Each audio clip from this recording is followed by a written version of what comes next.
Start with just to, I have millions of followers. And we're gonna start. It's okay. I'm super prepared for this as well. Yeah.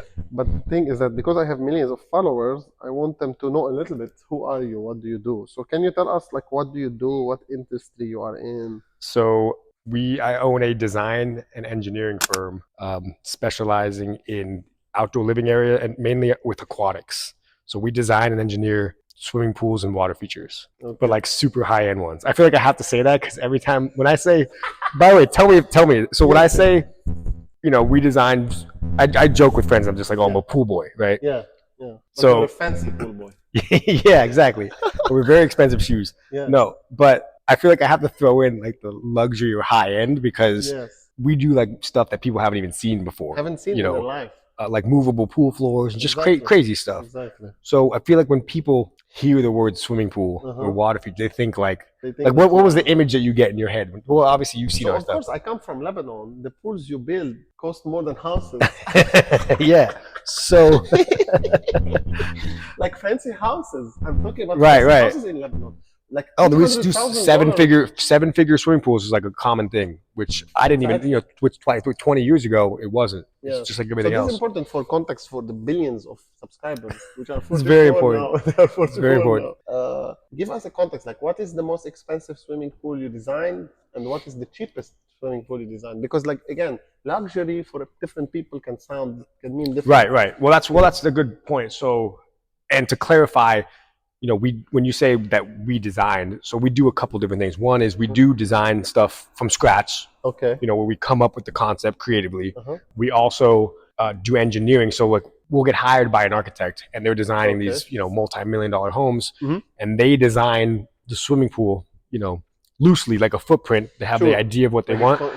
We'll take that and we'll develop their design further into something practical, and then we'll engineer it. But so the most expensive ones that we've done to date are actually under construction now. And they're, I think they're in the $5 to $7 million for the water features. Well, but see, that's the thing is when you say like the pool, it's like it's the water features and everything around the pool. Right. So think about it in terms of I don't know what, some 20, 30 years ago, even 50 years ago, it was you had a house, and then when you walked out of your house, you had a swimming pool back there, right? Yes. They were basically two separate things, like house, swimming pool, driveway, car. So now, design and modern architecture, these architects are they're integrating all of these designs, and not even just water. They're integrating, plants and everything. So integrating them with what? With the house? Right. So like you'll have a 30-foot water wall right here, right? You've probably seen it in the airports or in the Hard Rock. They have the Oculus Rain features. Yes. So they're water features and swimming pools that are integrated into the home. Okay. So it's not. So it's when we say like something that's $5 million, $7 million bucks, we're talking about for all of the aquatic vessels throughout the whole house. There could be 30 different features within a home.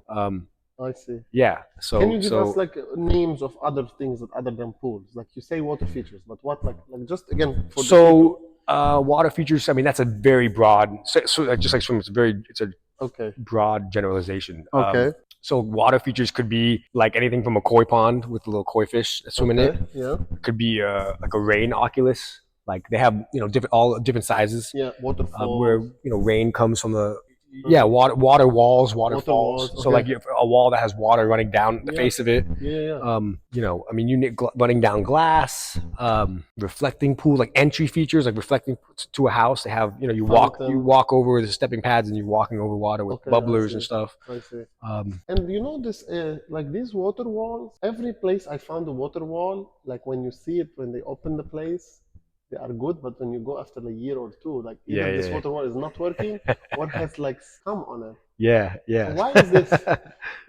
By the way, that's a great. I wish our clients like thought like that. So, or some of them. So that just has to do. the reaction that you didn't expect this question. Yeah, they actually. Yeah, this is great. This is interesting. But you know what? That's what's funny. That's exactly the kind of thing. And I've been doing this my whole life, right? Yes. But that's another question. When I see a water feature like that, remember how we walk and I was like, oh, look, that's actually an aerator. I see stuff like that. I'm constantly looking. So it has a lot to do with either the way it was built. Okay. It wasn't built properly or it wasn't waterproofed properly. Waterproof, they're like boats. They're luxuries. So anything that has to be submerged underwater or watertight has to be built to different High standard, right? Yes, yes. So that's one thing. The other thing is, even if it was built correctly, it was built perfect, it has all the right materials, everything, waterproofing, someone has to maintain it, right? If you have a shitty mechanic, every time you take your car, so it's the water chemistry will start to eat and corrode pretty much anything. Okay. So they don't maintain the thing. It's possible it could be being that it's maintained poorly, and then corrosive water will eat away any metals, or it'll start calcification will start to grow in the walls. So it's usually both, but it could be one or the other. But why specifically the walls? Like why why the fountains last a lot of time? Why the walls? Why because the walls are exposed to the air and the water, whereas submerged at the same time. and when usually those kind of things happen as a result. It's a chemical reaction. It's a result of the air and the moisture and the materials, all different materials. So and it's like that with most building products. If you're going to put a wood deck down, you don't put the wood right on top of the concrete, because wood and concrete are two different materials, two different chemical reactions. So they lay a piece of paper down between those two things. So the walls of the swimming pool and the bottom of the swimming pool, obviously yes and no. People are used to maintaining them a lot with robots and the vacuum, right? Things like that. Basically, the air is an additional. It's like an additional element. Right. Yeah. I see. But this is the wall, most people and most people don't even, like, when you have to build those things differently. You have to, you either use like integral waterproofing. You're familiar with integral waterproofing, I'm sure, with working with coastal stuff. No. Like most. I don't work with coastal. So we have high water tables here, right, in South Florida. So anything you're building underground or even above ground that is going to be exposed to moisture at some point, you use like integral waterproofings and stuff into the concrete. It's a concrete admixture that you put in it, right? That makes it more impervious to water and to chemistry and stuff like that. Okay, I see what you mean. So very interesting. Yeah, there's a lot of things you can do to prevent all that kind of stuff, but just poor chemistry is something you can do. It is a thing for these walls, and they are noticeable. Most people that are building. So here's a common, like one of the most common things we see. So think about it like this: you have a home builder who's building a $100 million home, right? If you can build that, you can pretty much build anything, right? Sure. And so they assume that they say we build these houses, we can build the swimming pool. Yes. And so, but so they don't bring a swimming pool specialist. Some of them don't, or they try to. We see that a lot. It's because, and by the way, they're more than capable of building. Swimming pool is just concrete in the ground pretty much instead of. But that's like saying basketball is just taking a ball and throwing it in a hoop. There's too many nuances that goes in the pool. Right. Like it's very specialized because it's underwater applications and stuff.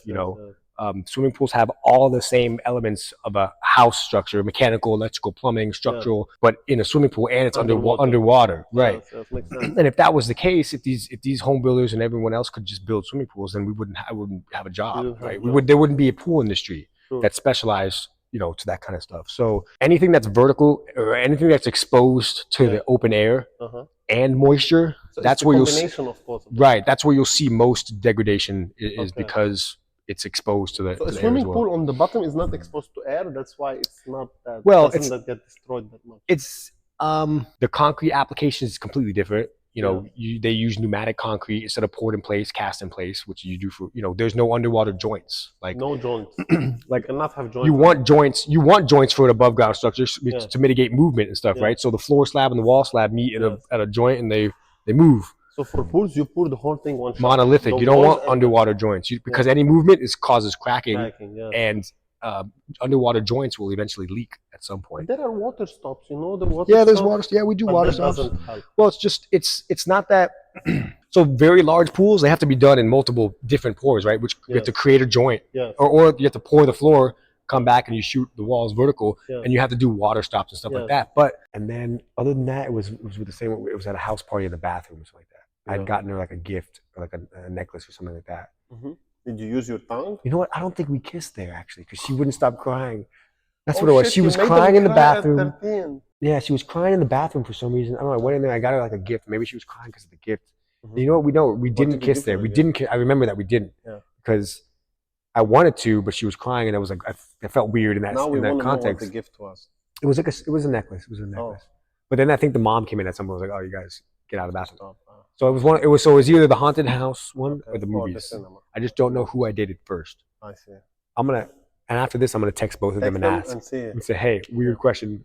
Yeah. Tell your husband it's fine. Anyway, yeah. Jonny, thank you so much for this very interesting. Yeah, thank you, man. No, this was great. Interview. Great questions, by the way. You like them? Yeah. Yeah, I hope that they didn't kick us out. I could have made it a little bit longer. But yeah, it's all right. It's been like I'm hungry anyway. 20 minutes. Has it really? Yeah, an hour. Yeah, that flew by. Yeah. Well, we know each other, so we could have done this all night over some beers. Yeah. You know, maybe the next one we'll do. You don't give me credit for my questions. But what do you mean? You did. Yeah. No, I think your questions were actually great. I was just curious whether or not. So you asked them because you're genuinely curious, or you asked them knowing, like, and some of them knowing the answer. No, I didn't know that. Yeah. And you know what I do before these interviews? You stretch. You get you don't want to pull a hammy. Deliberately tell myself, don't think about the questions beforehand. Okay. So I don't start assuming a flow. I like it to flow by itself. No, I think this was good. Yeah. This is good. Yeah. Sweet. Thank you.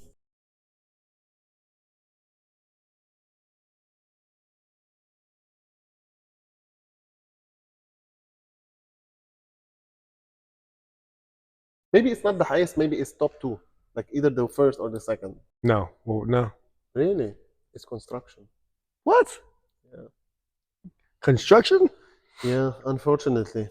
And I tried. Is there any specific type of construction, or I don't think it's just the industry. It's a tough industry on the job site specifically. Those men work long hours in the sun, in the dirt. Yeah, I mean, it's hard work. They argue with each other all the time.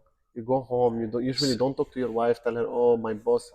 There's a lot of masculinity in construction and a lot of ego. Yeah. And I think people have to chill a little bit. I worked in construction for 7 years. I wonder, that's an interesting stat, because it makes you wonder, it's like, well, does it have more to do with the type of industry, or the individual who chooses that type of industry? Because they say for nurses or whatever, it's female dominated. Okay. And you have to be a certain type of person to be in that industry. But yes, but if you look at it from the top, if you look in construction, finance, blah, blah, blah, medicine, blah, blah, construction is 1 or 2, top 1 or top 2. Wow, that's crazy. Yeah. Huh.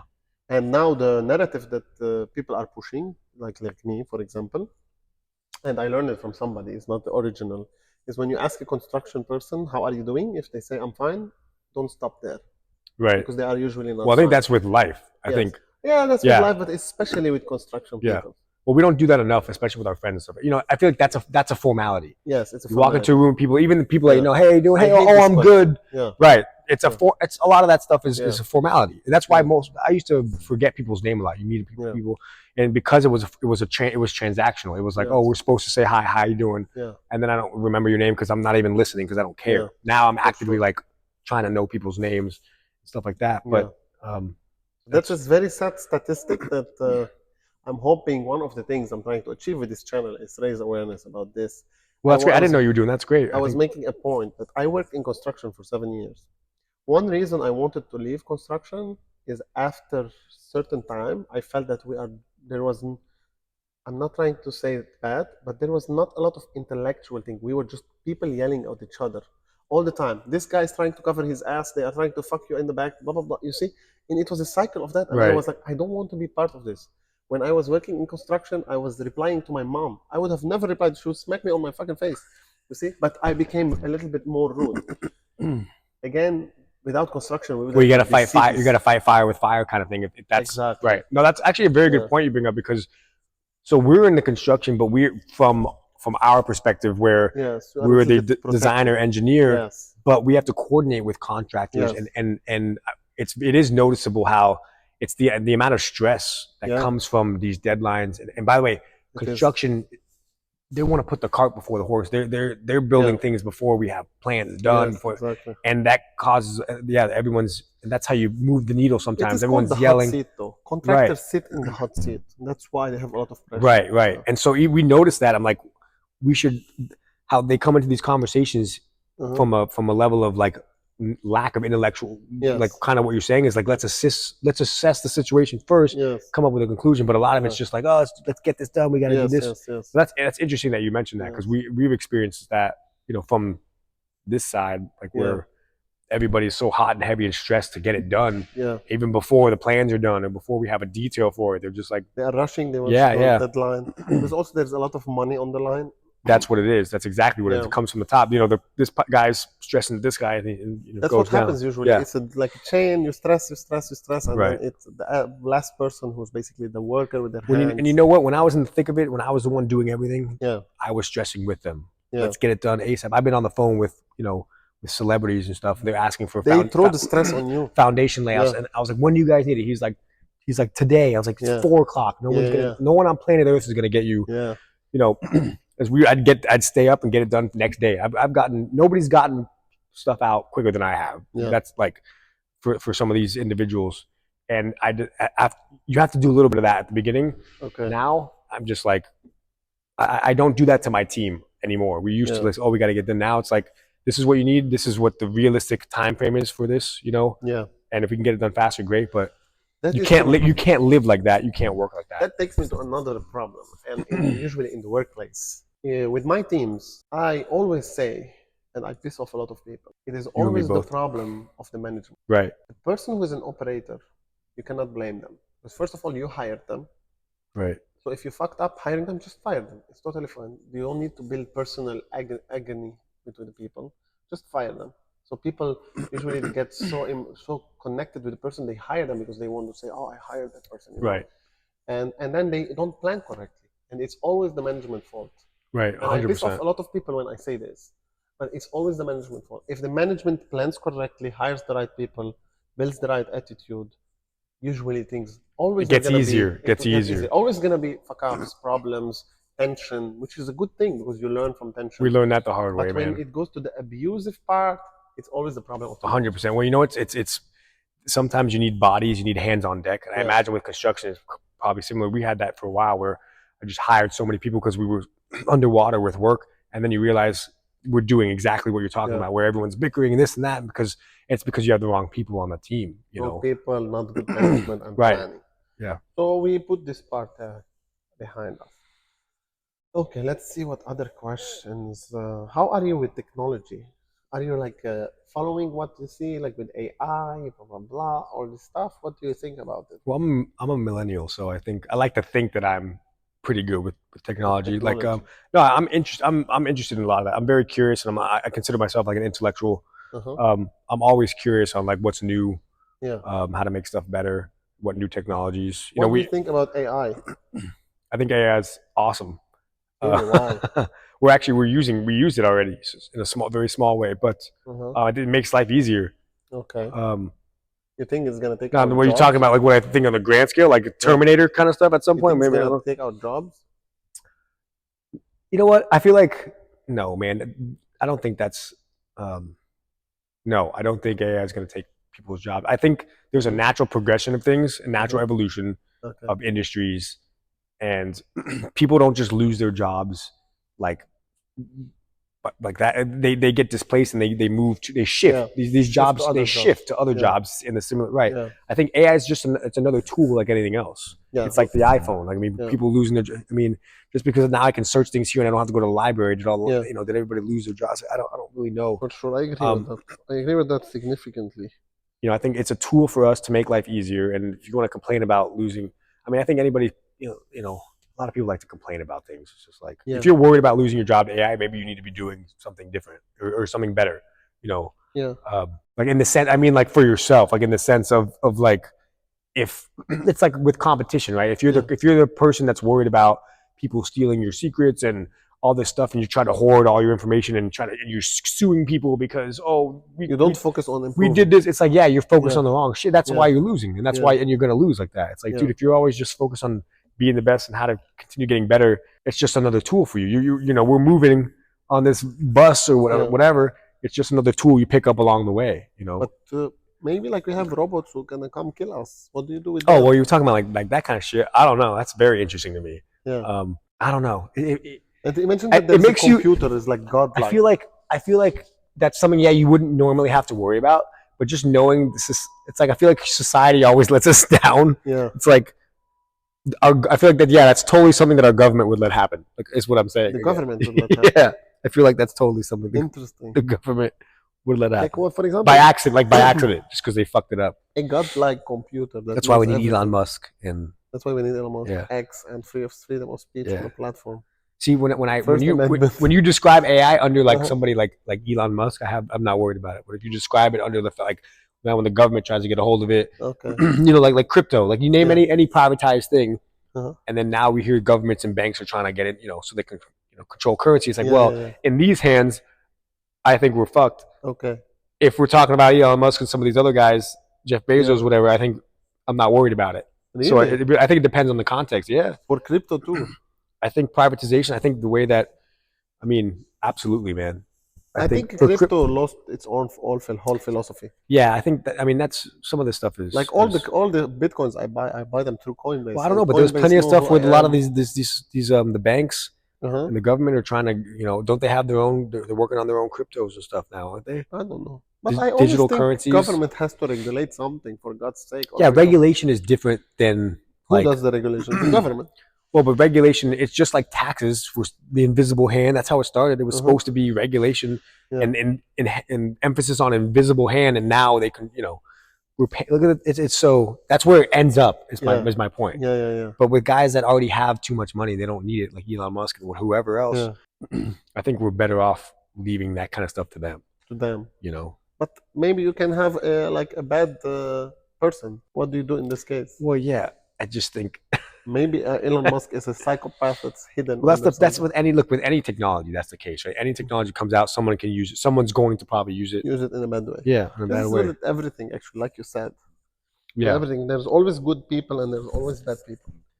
Bad intentions. I think that's the difference. Is the intention behind it. Yeah. So guys that have good intent. Well, but then look for that purposes. They say the road to hell is paved with good intentions. So yeah, exactly. Who knows, man? Who knows? We're all just along for the ride. I do believe, Jonny, that humanity will destroy itself very soon. Well, they say that's what happens. Yeah, and I think that's what humanity already destroyed itself. Well, we've done that a couple of times, I think. Yeah, right? Depends on how you describe that, right? We've had like the pyramids and all the things that go around the pyramids. Like really, like what do you mean? Like how were they built? Like you see, and I think, for example, the pyramids were there. And there was humanity. It destroyed itself. There were some of them. That's an interesting theory. That's one of the most interesting theories. Actually, there's two. One. What? So okay, this is one of the most fascinating things to me. Thinking a little bit outside of the box, right? Which I like to do. Okay. So, all right, let's think in terms of everyone's trying to figure out how they did it on with your level of thinking, right? Which makes sense because we can only because we are humans. This okay. But so, what's the guy's name? He's very spiritual. He's like a comedian, but he's from the UK. Very spiritual guy with long hair. Spiritual guy. Oh shit. Oh, okay, we'll be done. And can we? Okay. Can we like 5 minutes? 5 minutes. Thank you. Okay, thank you. They are closing, by the way. We're 2 minutes past it. What's his name? He's the Britain dude. Oh, he's skinny guy. Yeah. He wears he played Aldous Snow in. Yeah. I know. Russell Brand. Yeah. Okay. So he has a podcast. He was talking about he's a very spiritual dude. He said, and by the way, this is not even spiritual. This is just scientific data that we know. It's like as humans, we know like like on the sound I see the frequency scale. He said that they were lifting it by we know this much exists. It's possible that there's even more exists. We can only hear a fraction of that, right? We on the light spectrum, we can only see a fraction of what we know exists. Imagine if there's more. He's like, doesn't it make sense that there's other forms of matter? And there's like dark matter stuff we still haven't figured out. Stuff that we just as humans we don't have the capacity to comprehend because we don't have the right. So knowing that, one of the theories is for the pyramids is like, what if they were utilizing a different form of energy that we just don't have the ability to possess now for whatever reason? People say that. What if it was some form of energy, whatever, and that's how they so that's entirely possible. Some stuff that they used to chant, and the vibration of the sound used to lift the rocks. Well, that's a little much, but there, there's a lot of we know that energy is like a real thing. Yeah, of course, it is a real thing. We can measure it. Same thing with everything. So that's very interesting to me. Okay, I have one last question because we have to leave, unfortunately. Yeah, we're getting kicked out. Maybe we can continue the rest on the lake. We'll see. We're getting kicked out. That, by the way, that's the level of professionalism that we're dealing with on this podcast. Yes, on the podcast. We go to places where they kick us out. Okay. God. Because we don't have a lot of money yet. When we have a lot of money, we will do fancy places. We won't get kicked out of places. Last question. Promise? Actually, two questions. Okay. Do you have any tattoos? You just lied to me. So Do you have any tattoos? no, you know what? I don't have tattoos. Okay. I wanted to get a tattoo for the longest time, but now everybody and their brother has a tattoo. I just figured. Yeah. Okay. Do you have And something against them? No, I'm just very indecisive. I'm actually very artistic, and I would like a tattoo. Yeah. I think, You would but like a tattoo on you. I just like think tattoo on other I can't make people. up my mind, and I'd end up with a sleeve with sleeves. Because it will stay with you till the end of your life. I think it's too much. I like to see them on people. This is the last question. Yeah, I like to see it on other people. Do you remember your first kiss? Oh shit! Do I remember my first kiss? Yeah. Oh my god. This is like a staple question. That's a great question. My first kiss. You're now 37. I remember it was in middle school. Middle school. How old were you? I was in the 7th or the 8th grade. And it was either one of my two first girlfriends. I couldn't tell you the exact first. Okay. Oh wow! It is possible that your first girlfriend didn't kiss her. You didn't kiss her. No. I mean, it was. No, I kissed both. I don't know who was first, and I don't know this like the. I know. Do you remember where you were? Can you give us some details, like in the next 2 minutes? We have 2 more minutes. I think one was at a bathroom, or it was bathroom, movie theater, or like at the carnival, or something like that. Oh, how can you forget the first kiss? I remember my first kiss like it was now. I had a lot of kisses in my day, but the first one. Yeah, but the first. That's what I'm saying. It's hard to place. I remember 3 specifically that were in that first circle, but I don't know. It was either the movie theater. I just don't know. I just don't know which girlfriend I had, which was first. I see. I know. I do know the girl. I don't want to say any names because. So you can say the name. Are they married now? You see them? Yeah, they're married. Do you have them on they're Instagram? married with kids now. Yeah, we keep in touch. I just don't know which one was first, like in which context. But it was either the movie theaters. It was either like a bathroom at a party, at a house party, or the carnival, and like one of the carnival rides or something like that. Interesting. You remember yours? I remember it very well. I remember the girl where I. They're hard to forget. I guess I don't know. Yeah, that's funny. It was in my parents' store. Okay. My parents had a retail store. Yeah. How old were you? Like 13. My parents were in Turkey. They gave me the store to run the store. Oh, you were showing off on your girlfriend? No, I was not showing off. Hey, come check out my store. Yeah, go do it. Yeah. We were together for 2 weeks. Is that it? And this she broke up as soon as you kissed her. She broke up with you. My longest relationship was 4 years, and the rest were 2 weeks. You know, that's good. Hire quickly, fire quickly. No, don't say that. People think I'm a shitty guy. No, you just know what you want. You know what? Next. Yeah. So you don't remember the details. Oh no, I do. I'm trying to decide how much. I'm trying to decide how much to share with you. I mean, what is gonna happen? It's the first. All right, I don't care. So it was either Stephanie O or it was Cheryl Lawrence. I don't know their names. There are two. Okay, well, it's too late now. How did you approach them? Okay. How did you kiss them? Well, no, they were like my girlfriends, or whatever. Like we were dating. Like we call it that in middle school. To be your girlfriend? And I think it was 7th grade or 8th grade, maybe 8th grade. And we were like boyfriend, girlfriend, whatever you want, however that gets established at that age. Okay. Did you steal the kiss? Did you come like? No, it was like, so one was at the movies, and we watched the movie, and I think at one point she was like laying down on the movie, like when laying you down in the movie, like laying on me, whatever. At the movie, we were cuddling. That's like the only time you can go be with your, go to the movies. So that was one, and the other one was. But the question is, did you steal this kiss or you? No, it was like, well, the other one was so that one was like, what do you mean steal it? You were 13. I hope that you were innocent. Yeah, bullshit like that. Yeah. Like you do like, no, like sneak it in, like sneak it. No. I mean, I think, no, I think I just obviously tried to kiss her and we kissed, and the other one was it was like on a carnival ride. We went through like the dark. Right. It was like a room that you walk through, like a maze, and it was dark, right? And so like one of the corners at the end or whatever, I stopped and we stopped. I think we went through it twice with it, and like, you know what it was? So my brother played, he pitched for UM here. Pitched for UM? What does that mean? He got a scholarship. He was a pitcher, baseball, yeah. Okay. I don't like that sport. No, you didn't realize, well, at that age, you don't know any better. Man, like how much of a business sports is in college. And so we had actually gone to a summer camp in Iowa, wrestling camp, one of the best in the nation.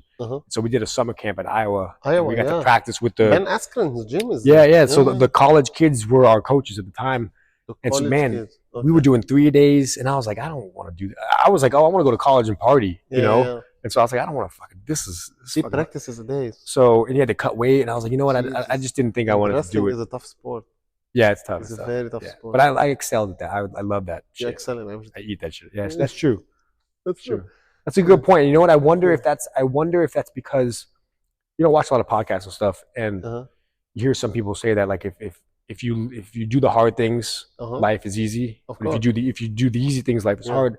And for me, this isn't bragging, just for whatever reason, whatever I decide to do or whatever I do, it's like I get good at it really quickly. I'm always good at it. I excel. Why? And I don't know if it's because no, I mean, look, in the scheme of things, we had a pretty good life growing up. But we did blue collar work. We grew, for sure. I cleaned pools and we dig trenches in the dirt and stuff and laid pipe and so I'm wondering if what I'm getting at is my parents instilled a very good work ethic in us at a young age. Like that's very important. And I'm wondering if that is why now everything else I do is pretty much easy, because no matter what I do, it's just like I only know how to do 110%. Right? I'm not sure. I'm not sure if that's especially in these days where everybody doesn't give a shit. Especially you now. Stand up. You stand out. And there's a saying like hard times make hard people make easy times. Right. Easy times make soft people. Right. Soft people make hard times. Yeah. Which, by the way, that seems so true. And it's interesting because now I hire people. So one of we have a student actually from UM who does our social media and stuff. And we've been through enough people and young people. It's like you can almost tell it's like the intangible stuff. It's like, she's a hard worker, or she's sense of urgency. Yeah, there's somebody who gives a shit, and it has nothing to do with what you're doing. Almost doesn't have it's a personality, how you're raised. Yeah, completely intangibles. You can train anybody to do anything. Of course, so I totally agree with you. And I think a lot of people here in the States too. I'm not talking shit about people in the States. It sounds like you're talking shit about the US. A little bit why I think a lot it's July 4th weekend, bro. No, it sounds like. I will say it in a very... I'm wearing red for the, for the flag. I was going to wear my America shirt. I still only on green card. I can get deported. In the States, people are a little bit, they feel a little bit entitled. And I know why. You know why? Because they get everything easy. Yeah, 100%. Like here in the States, they take everything for granted. They think everything in the States is normal outside the States. In Lebanon, we had to plan the fucking hot shower. Like, if you want a hot shower, you call your mom. Mom, is it the generator time or the government electricity? Because one is cheaper than the other. Right. And then we like, this is a small thing. Here in the States, when I used to tell my American friends that we like plan the hot shower, they're like, where do you live? Okay, weirdo. Yeah. In what country? So you see? Well, it's crazy how much like even them complain, whatever you're complaining about, it's like the fact that you can complain about that shit is, I mean, growing up, my mom's from Mexico. And so I love going to Mexico. And my parents lived in a very small, poor town on, 10,000 feet above sea level.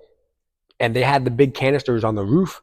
And so whenever we would go, my mom would be like, yo, showers, you got to shower quickly. By the way, showers are freezing cold. They don't have heated water. The government brought water every 2 weeks, and if you ran out, and by the way, you use the water for washing dishes, washing your hands, brushing your teeth, everything. If you ran out, you were just out of water. So, I think we got at a very early age, we got some perspective on that kind of stuff, and I think that's definitely.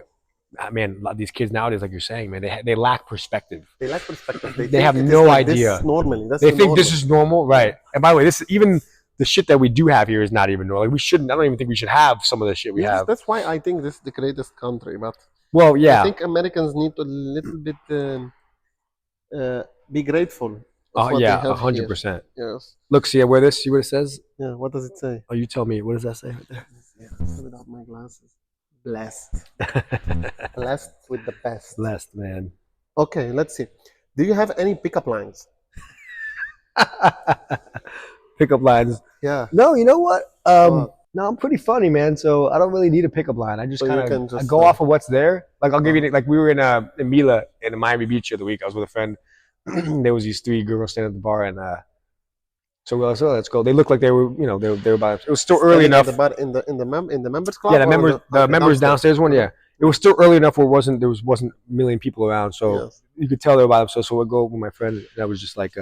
I was drinking a wine and he was drinking I don't know, looked like a whiskey or whatever, Okay. And I just went up and asked him, I was like, oh, does it look is it emasculating that I'm drinking a wine and he's drinking, whatever. So I I don't think I have any actual pickup lines. Okay. But I do pretty well with like the banter and stuff, like because Yeah. I crack some jokes. Yeah. So I have a nice pickup line. Maybe you can try it. let's hear it. You go to the girl who you see, and you tell her, "Hey, miss, I saw your pictures on this page. They are posting your pictures everywhere." And she will tell you, "Which page?" You go on Instagram, open the NASA page. You tell her, "This page." She will tell you, "This is NASA." You tell her, "Yeah, because you're out of this world." God, that's never worked before. Try it. Try it. You know what? You know what? I don't like. It's not cheesy. I don't think I've ever used a pickup. I don't like pickup lines. I don't like formalities. Like I don't like useless platitudes. Yeah, I don't think I agree with that. I don't like car salesmen. I just feel like all that stuff is like you have an underlying agenda, and I'd rather go up to you and be like, "Hey, man, Just be. you want to fuck or something?" I'm joking. Obviously, I'm joking, but We lost all the YouTube money. but you know what I mean. I think I've never. That's probably why I've never used the pickup lines because I value like authenticity and genuineness, whatever. So unless it's like some joke, whatever. No, I agree. I don't. These pickup lines, I think they are stupid. Yeah, obviously. Who is the girl? Well, some of them are intended to be stupid, so that's a joke. Yes. Yeah, to break the ice, you know. I think you can do the pickup line after you know the girl. You can make her laugh. Oh yeah, if you Yes, but anyway, that's very interesting. You're struggling to read. You look like you're struggling to read. I don't have my glasses. I had my sunglasses. I'm not blind. Are you nearsighted or farsighted?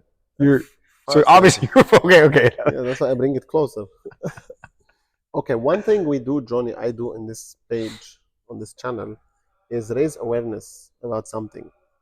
You know what is the industry that has the highest rate of suicides in the States for men? The industry that has the highest suicide? So in men, like in the States. That application and prep work to do that is very specialized. Not just anybody can do it. And that's where we see most failures. We see most failures. Material is expensive too. Oh yeah, everything. Photoshop material. Yeah. I remember they were like at my times when I used to work in construction. I used two types of photo stops. When gas was a nickel and one that you put half of it in the slab and half of it goes with the wall. Yeah. And there is the ones that you put the slab without anything and it's a strip. It's a little strip. Yeah. Water touches. Yeah, it's cool. It's really cool. Yeah. So, but some people will just come and build this. They don't even know. They don't know any better. They don't just know. Build it. Right. Sure. So a lot of those little nuances. That's very interesting. Yeah. And how long have you been in the pool industry? My whole life, literally my whole life. Tell us a little bit how you started. So I'm a second generation, however you want to, pool professional, whatever you want to call that. So your father had a pool? Yeah, my parents started a pool company some 40 years ago. Okay. Swimming pool service repairs and some small renovation work. So that's how I got into it. I mean, I think as far back as I can remember, I was maybe 5 years old or something like that. I used to ride around in my dad's work truck with him, cleaning swimming pools. In the water. Yeah, he'd let me jump in the pool and clean off the tile. Were you ever the pool guy? Yeah. I mean, what do you mean? Like any porn scenes? Oh, I have some funny stories about it. It's not what you think. I do have some funny. We can edit this out if you want. No editing. No editing. Well, it can be raw. It's okay, but don't too much. Well, you tell me. That's funny. So I've had a couple different interactions. I'll tell you a couple and you can edit it later if you want. Or tell me if it's too much. So, yeah, you grow up watching these movies and these porn things and you think that and I used to have to do it's a fetish. Barry University. I used to service their swimming pool. Okay. And I would go out there sometimes, and there's girls everywhere, whatever. Don't talk shit about the university. No, I think they still do the pool there.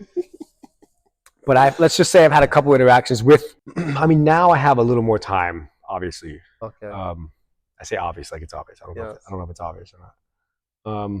I mean, I just like getting out. You know what, man? I like doing a bunch of nothing now. I am active though. We go snowboarding every year. Oh, so you do have hobbies? Snowboarding.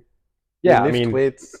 Yeah, is that a hobby? Going to the gym? I feel like that's like a requisite. It's like a requirement. I feel like. Yeah, it depends. Yeah, for me, it's a requirement because if I don't lift weights, I lose weight. So. Really. I lose weight like this. You have a fast metabolism then. I hate lifting weights, but I have to do it. I mean, no. I'm pretty active snowboarding. We'll go to the gun range. We'll go rock climbing. We'll get out on the boat. Okay. Out of the boat. This is the rich people hobbies. Well, we live in Miami. Yeah. I live in Miami too, but I don't get that. I'm going on Thursday. I dance salsa. Okay. That's my hobby. Okay. Yeah. No, I know. No, I don't. I don't have anything that I like regularly go to every week, if that's what you mean. But like, you do, yes, exactly. I meant like that. But I get out, you know. Yes. But a lot less, man. A lot less. Yeah. Because you're getting old, Jonny. You know what? I'm so like everything with work. It's just like, you know what I want to do now is I want to do a bunch of nothing. Like I look forward to going to visit my parents in Kentucky, and just because there's nothing to do there, and just, you know, shoot guns, get on the boat, light a fire, you know, drink a little bit. Listen to country music. Yeah. Are you married? I'm not married. I'm not married. No, not yet. Not yet. Not yet. I'm single. I'm single. I'm wearing this nice tank top. I look like I'm in shape. Yeah. So you're not married. I'm not married. Do you have plans to get married? When you say it like that, it's like, you know, I wouldn't say that. I do think I want to get married. Okay. I don't have plans to like, I gotta get married. You don't think you need to plan it? You know what? That's to make an effort. No. I think that I'm going to. It's on my list of priorities. It's moving. It's getting closer to the top. Okay. Like I want to start. That's good. I want to start actively dating. Yes. Right. Yeah. Got to start somewhere. Actively dating, and you have to date. But it's tough though. It's tough because. Why is it tough? Even, you know, we have a team of like 13 now, so I have a solid team to do, you know, most of the work. Company. Yeah. Okay. So I have a lot more time now than I did 2-3 years ago. I mean, 2-3 years ago, I didn't have any. I wasn't, you know, all I did was work. Yes. But every now and then, shit comes up, shit happens. You know, you got to put out a fire. Yeah. And so, how is that stopping you from getting married? Well, no, it's no. I'm getting there. By the way, I've had a couple of prospects. I feel like I've turned them all down. I don't know if I have commitment issues or what, but no, like in the dating scene, for me at least, like when that happens, you know, I have to attend to that, you know, until it's resolved. And sometimes that looks like, or if I have to travel. Like I just got back from St. John. This right? is a bullshit excuse. It is. It's Jesus Christ. Okay. It's so not sorry. I hear you. It's not an excuse. It's not an excuse. It's a bullshit excuse. It's a little bit of both. It's a reality. It's a reality. Reality of what? Like, that you have work and your work is sometimes get busy. Yeah. Because the reason I'm saying that is that some women see that as like, I'm not giving them the attention that they deserve or whatever. Which, by the way, I don't even argue with that. It's like, you know, I get. It's like. You know why you are arguing? Because you are bullshit. You're not arguing because you are bullshit. No, I'm not arguing because it's a valid point. But I guess what I'm saying is that for me, at least, the way that my brain works, maybe you have something similar. Before I started, like now I have a trainer and I have a routine. I'm working out. I do the cold plunge and I run. Yes. Okay. A couple of years ago, I had 200. I worked myself into like. Yeah, I remember. Yeah. I wasn't eating. I wasn't taking care of myself because I was working so much. Damn, I forget where I was going with this train of thought, but it was important. Because you told me that you were busy and you're not able to get married because they think you are.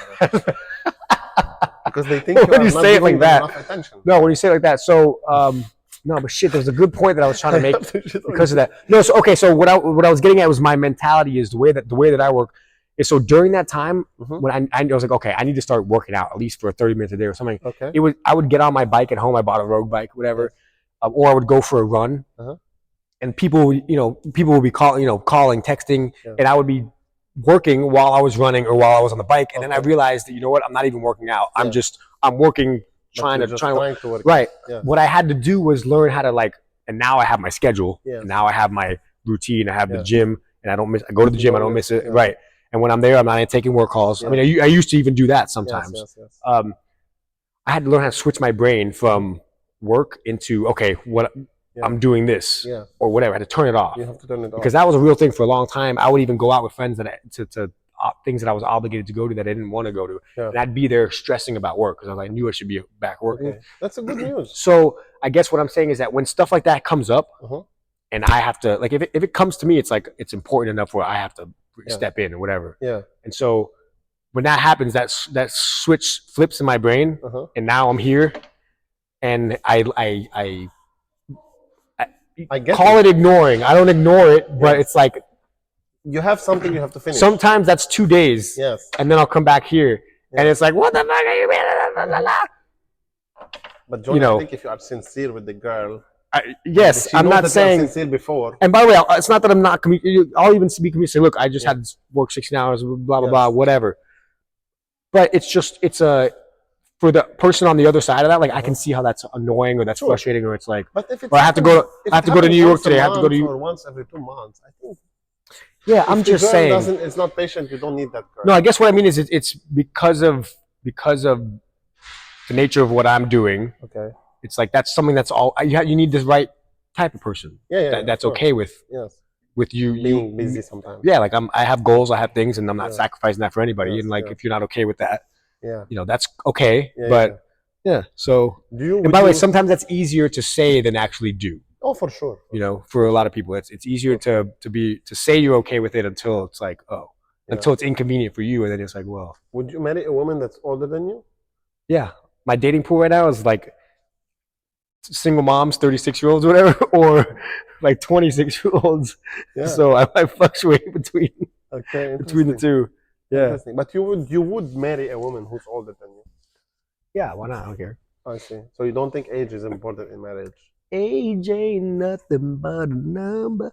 I don't care. You don't care? I mean, I want to have this. I mean, the only thing is when you get to that age, it's like, well, I do think I want to have kids, so I think after 36 it's like high risk, whatever. But interesting. I'm just living the dream. Living the dream. But you have to like. You know what? For a long time, you know what? I'm glad you said that because for a long time, I'm very much like, go with the flow, whatever. And I figure, you know what? I don't believe in this shit. It happens sometimes. Miami's not a hard place to meet women. It's a hard place to meet like good women, right? Right. So I was just like, I'll go with the flow. And by the way, it's different for guys because age is not a thing for me, right? I'm like fine wine. I get better with age. I make more money. Right. But I realized, like anything else, if I actually want to have a serious thing, I think I have to actively do that. Hey, this red car effect? Yeah. Okay. Like you count cars. I guess. Yeah. Like it is like that. If you focus on something, you see it. If you don't focus. Yeah, I guess for me, it's just hard to like. You have to focus. I haven't put that right. You said, so I do have more time. Yeah. All the lady subscribers. See, you have 786. He's ready. He's ready. You are 786. Give out my liar. You're 305. Would I lie about that? Yeah. I'm a day one, bro. I'm from the hood. 305, 786. I'm from the hood. I got a 786 number right here. Okay, I don't know how to prove that to you, but it's okay. No, 786 was like cell phones. 305s were like landlines for a long time, at least I think. I don't know if that's true. No. A lot of cell phones are 305. No, now, but I mean, like back in the day. Oh, I don't know. Yeah, I only been here for 6 years. Because our house was 305, but when we got cell phones, it was all 786. I don't know, man. Interesting. Jonny, part of my my YouTube channel is my channel is called Welcome to America, Habibi. That's not what it's called. I swear to God. How do I get off this? I didn't know what I was walking into. Yeah, it's called Welcome to America, Habibi. Okay. And basically, I came to the States. What was it? The Habibi, welcome to Dubai. Yeah, something like that. Yeah, welcome to America because we are in the States. You need to do one in that same voice, but for Habibi, welcome to America. Yeah, or whatever. Yeah. I see. So that being said, you were born in the States? I was born in Miami, Florida. Okay, you were born and raised, baby. You didn't have to go through all the immigration. Can't you tell? I'm wearing a. By the way, I asked if I should change because I look like I'm going to the beach, but you told me not to. So. You don't need to change. We love you the way you are. That is very interesting. Okay, have you ever done any martial arts or something like that? I used to wrestle. Oh, wrestling. Yeah, and I didn't know that until the other week that you did jiu-jitsu. Yeah. I did jiu-jitsu for like 4.5 years. Yeah, I think I could take you. What do you weigh? You would take me easy. You would take me for sure. I did wrestling for like 4 years, and then after high school. Yeah, high school. Yeah. Did you compete? Yeah, of course. Yeah. In high school. Yeah. So you are like badass wrestler. I mean, for high school, I guess. For 4 years. For 4 years, I was pretty good. I got a couple scholarship offers. I just didn't. Like one woman actually said something to my dad about it in the grocery store. She said something. Oh man, I used to service a swimming pool, and she would come out every once in a while. We'd chat. You didn't know that your dad was your dad? No, she did. Because my dad had serviced her pool for forever before that, and she saw him in the grocery store, and she was like, oh hey, she's like, your son is the type of boy that just women want to fuck or something like that. She said something like that. My dad was like, excuse me. And then other than that, I had some interactions with actually gay men. With a lot of, on the pool. So you by the way, best clients, but I had some comments and stuff. Comments because you were the pool guy. There's a lot of fetish for a lot of people. I was changing a light one time, holding the net. Well, one time I was sitting on the edge of the pool like this. I had my shirt off. I was in my swimsuit because I was changing the light. So you have to get in to get it out. And I'm sitting on the pool deck like this, working on it. And the guy comes home. I didn't know he was gay. I don't know. And he comes out and he goes, "Oh, it must be my lucky day. It's not every day I come home when I see a hot pool boy." I was like, he was a real nice guy, but stuff like that. Yeah. So yeah. I never asked you this question. I'm sure people would think we are prepared for this. Yeah. No, this is like I love it. This is pretty good. You did. Yeah. You did your homework. This is our job. That's why I get paid millions on YouTube. At some point. So you started when you were a kid. Yeah. And how long you owned your company? And what's the name of your company? Oh well, so SmartAquatic is the name of the company. Obviously, you know that. But this is year 5 for us. For running the company. This is the 5th year. Yeah. You founded it 5 years ago. So I worked with my parents' company for like some 25 years. Okay. Cleaning pools all the way up to maintenance, repairs, small renovations, and then I went to work for I worked for other companies too during the summers and stuff like that. I went to work for an aquatic consulting firm. I was there for 5 years. Oh wow! I reached my ceiling there, left, and that's when I started my So I had a question. I will put some pictures of your pools if you are okay in the video. I'm gonna need you to sign an NDA. And no, I have to get your consent because YouTube won't pay me the money. The YouTube money will go to the drain. Unbelievable.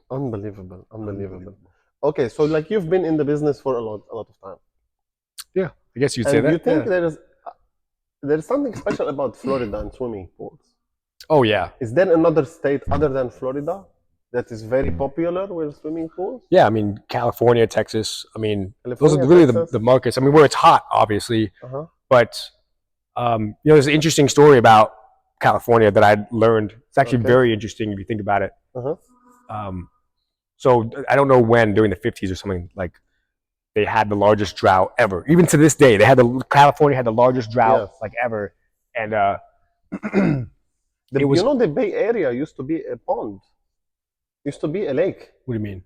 The Bay Area in San Francisco? Like how long ago? Like I think like 100 or 150 years ago. That's crazy. And the lake drowned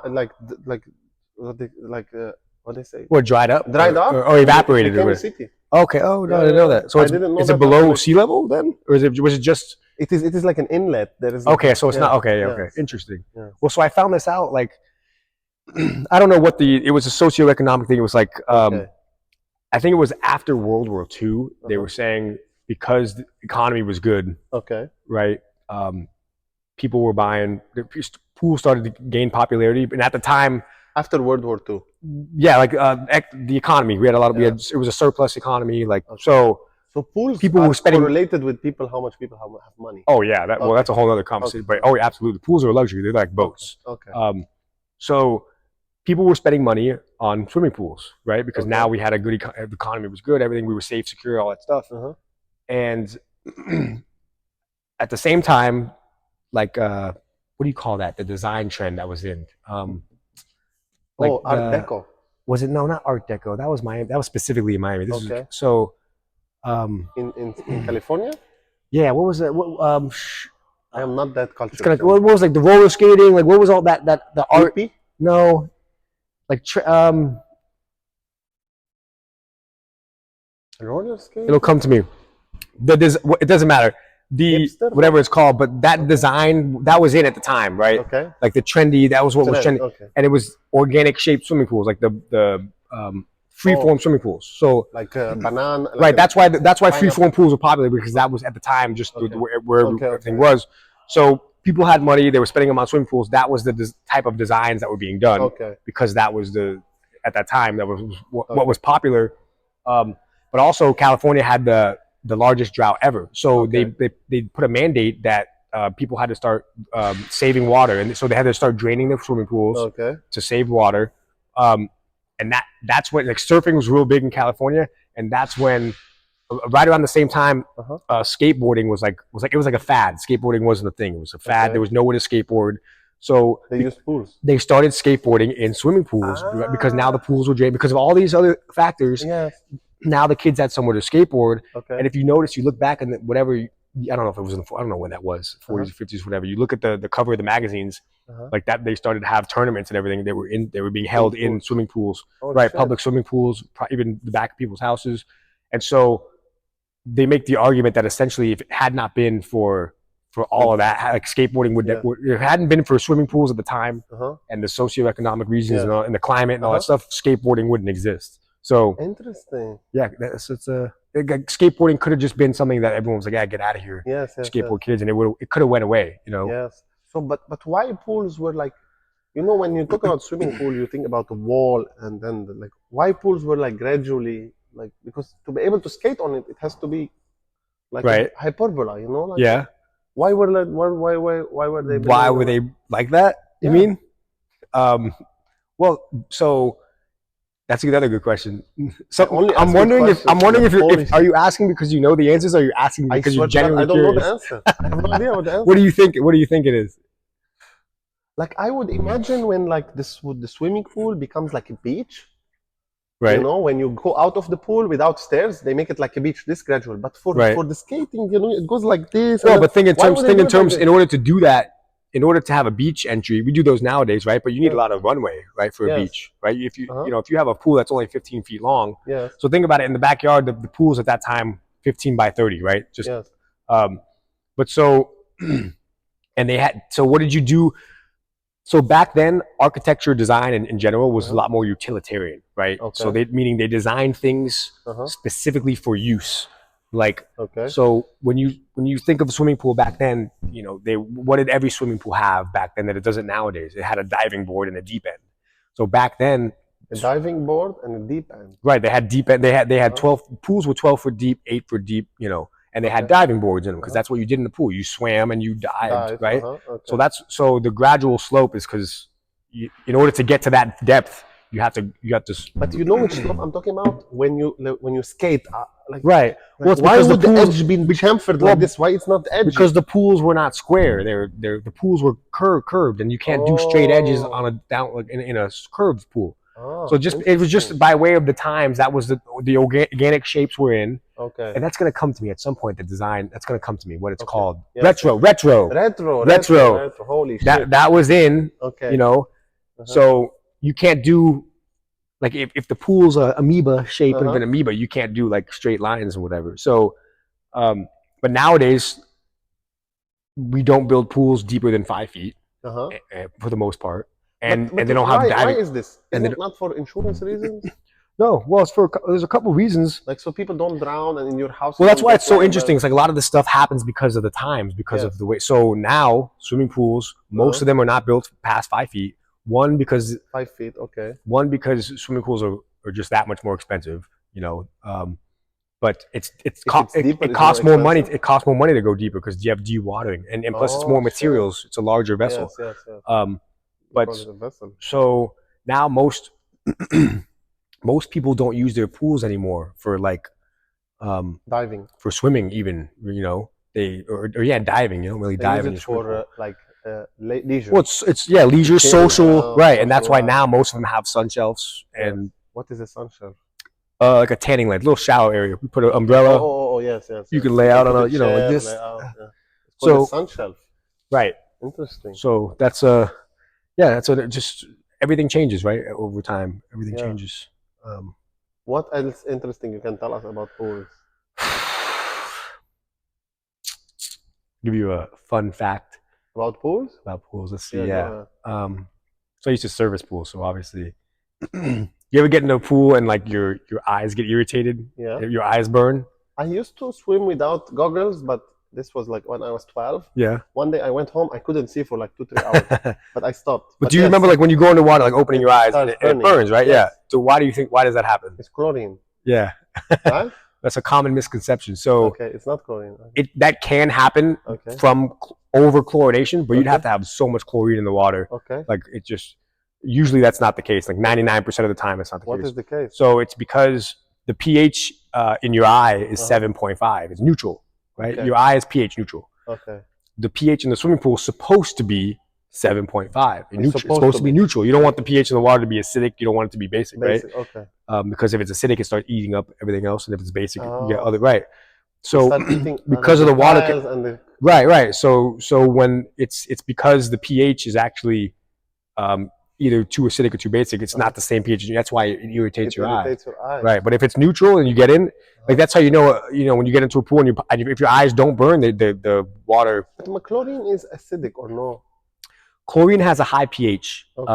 So you actually, I mean, it's so chlorine has a natural high. And chlorine in pools is put in a fluid form or in solid? Well, you can do it a couple different ways, but traditionally, I still think the most common way, it's with liquid. Okay. But you can do it through salt chlorination, which is liquid gas, chlorine gas. People pee in pools in the States? I don't get in a pool without peeing in it. Okay. Jesus Christ. I pee in every pool. No, I'm kidding. I don't know, man. I get it. Probably, yeah. You have to assume people will pee in swimming pools. Jesus. That's why I hate swimming pools. Yeah, but that's, you know what? That's also another thing. It's like, we're swimming in the ocean or at the sandbar or something, and like someone's saying, "Oh, I'm peeing," and then someone's like, "Oh, ew," and most people are joking, I assume, but some people are serious. I pee in the sometimes in the beach. That's like dropping a. I mean, if you had Exactly. Yeah. Can I tell you a very fucked up story about peeing? please. I went surfing in Portugal last month, and the first time in my life I go in a wetsuit. Okay. And you've been in a wetsuit? I've never been not a full one. I've been in partial. No, the partial. whole thing. They are so tight that your skin hurts. It was my first time, and I wanted to pee. And taking the wetsuit would take like 30 minutes. Yeah, no. So you let it rip. You cannot even let it rip because it's so squishy on you. It was so hard. I had to focus. I was gonna say it's hard enough to focus regularly. Yeah, it's hard. Then you know what happens? The pee goes into a wetsuit. Oh, it's warm. I bet it's warm. Was it cold? Was the water cold in Portugal? It was a little bit cold. Oh, I bet that was nice. I bet that was nice. That is so funny. That's funny. Interesting. Okay, we will get back to the pools. We don't want to go too deep into pools because pools, like just too much. I don't even like pools, man. I just have. Yeah. You make living out of them. Okay, let's go to another question. It's like work for me talking about pools. What's that? It's like work. It's like work for me talking about pools. No, I'm kidding, man. Yes. How many languages do you speak? I speak one language. Really? Yeah, I try very, very hard to speak proper English. You don't speak other languages? I don't speak. No, and I'm half Mexican. Can you believe it? Can you believe it, everybody? You don't speak in Spanish? I've been knowing you for 3 years now. I say un poquito, but it's probably easier just to say no because I don't really speak. So you don't really speak Spanish? Only one language? Mom, if you're watching this, this is my life now because you didn't spend time teaching him Spanish. I speak Spanish. I'm just kidding. Though. What? I do speak a little bit of Spanish. Yeah, I didn't know that either. Yeah, but I learned it here. You look like you would speak more than one language. Yeah, I speak 4 actually. You see? Just rub it in, man. Just rub it in. Yeah, I want to get to 6. I feel like I feel like the language thing, man. I don't know. Is that some people are more athletic. Some people do. Linguistics has to be a certain part of the brain. Some people are more. Some people. It's just you don't think so? They don't. In the States, they don't teach it. It's just. They teach like, for example, in Lebanon. I took Spanish in middle school. In Lebanon, the language is Arabic. Okay. So you learn Arabic because you're born in it. Yeah. But in school, they teach you English and French. Yeah, but here's the thing: in every other country, you actually learn that language. If you're taking it in school, you learn the language. Like here, it's not. It's like a joke. And that's probably just because we have a poor education. That's why, for example, it's like our education system is like babysitting. I feel like. Hopefully, I don't fuck this up. For example, I don't speak French, even though they taught it to us in school. Okay. They put it on this side. Yeah, but why do you speak 4 languages? Like, did you actively try to speak 4 languages, or is it part of your school education?